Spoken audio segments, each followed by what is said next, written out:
дуруд шунаванда ва бинандаи азизи ширкати телевизион ва радиои ватан, бахшида ба 15-солагии фаъолиятамон мо тасмим гирифтем ки дар 15 чеҳраи мондагор дар нашри дуюм ба аёдати як нафаре бием ки ҳамаги 3-10 сола пеш дар ҳамин майдон майдондорӣ мекарду, дар ҳамин нуқта истода тими машҳури Помирро идора мекард. ин нафарро ном аст Шариф Назаров ки нигоҳ накарда ба ҳавои хело боронии фасли баҳор ӯ дар майдони сеюми ин варзишгоҳ тамрин карда истодааст. пас аз чанд лаҳзаи дигар аз наздик бо ӯ ошно мешавем. Бо мо бошед.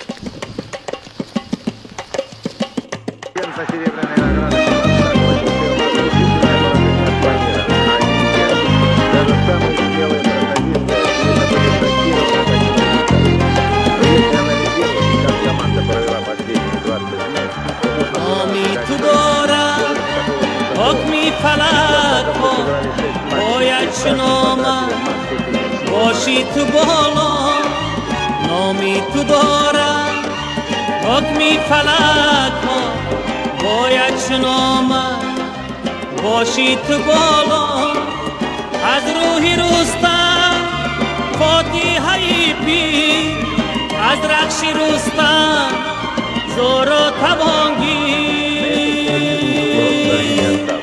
پامیر پامیر پامیر پامیر پامیر پامیر پامیر پامیر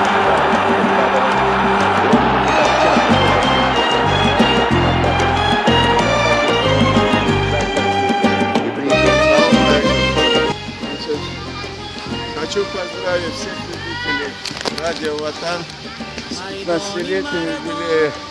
Это прекрасной, хорошей, интересной передачи.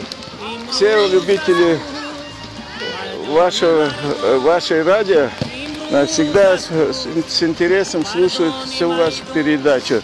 Это одна из самых таких любимых передач радио Ватан, любителей, слушателей вашей передачи.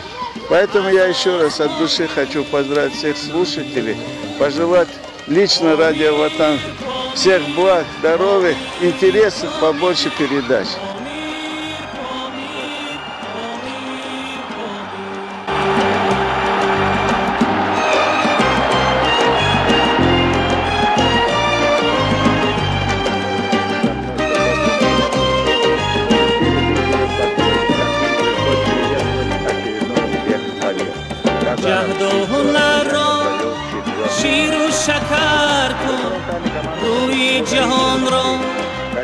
از خود خبر کن جهد و هنر را شیر و شکر کن روی جهان را از خود خبر کن از روح رستم فاتحه پیر از رخش رستم